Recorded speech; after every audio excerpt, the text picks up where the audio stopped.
Tell me about the concept of idea sex.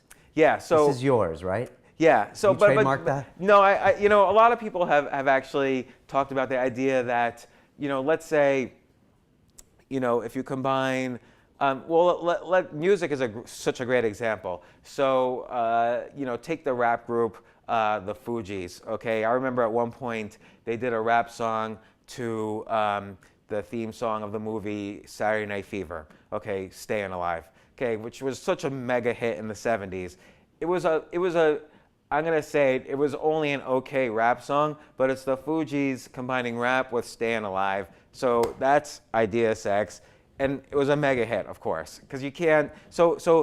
Another thing is for me, for instance, I was really skilled at computers and the internet, and then I also became, because I had lost so much money, I made it a concerted effort to get much, much better at managing my own money. Like this, I devoted my life to it for years and years and years.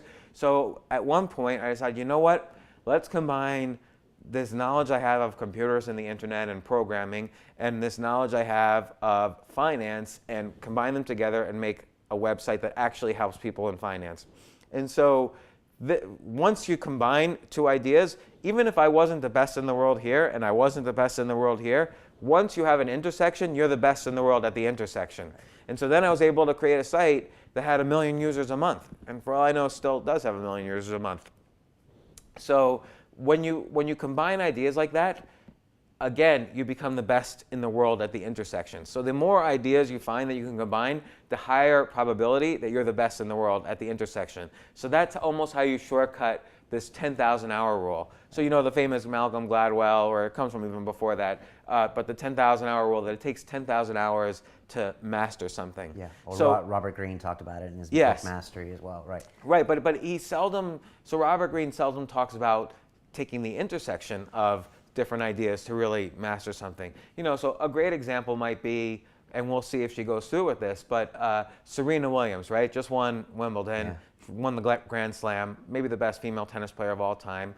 She happens to love fashion. Yeah, she's had a brand for a while, hasn't she? Yeah. And so suddenly she becomes known. She's like the first female tennis player who becomes known for having all these colorful tennis outfits. And then when she eventually retires from tennis, maybe she'll start doing that full time. She'll take the intersection and she'll be the best in the world at designing, women's tennis outfits or some other fashion related to sports. So that's an example of idea sex that could be potentially very lucrative. Okay. So, but I always find that a great example is, Facebook.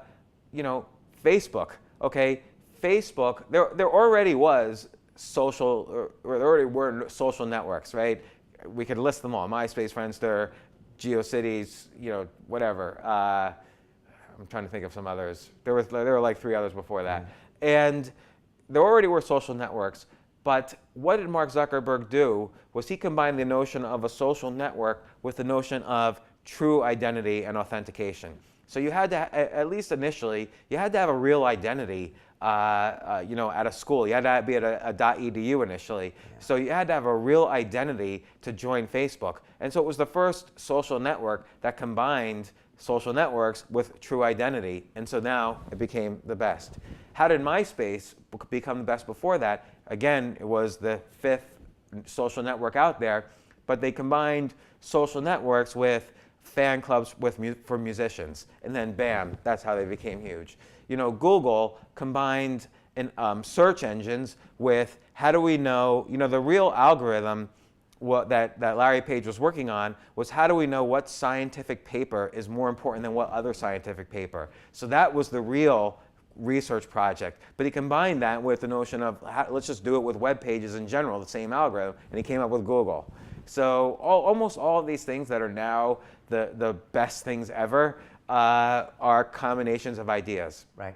You're in the media business now, more or less, it seems. You write books, you publish your blog, you do amazing podcasts, and you used to be starting companies, an entrepreneur and making these products and selling them. And I mean, that word serial entrepreneur gets tossed around a lot in the Valley and even here, but you really were. I mean, you repeated execution, whether that's ideas or not, you did it.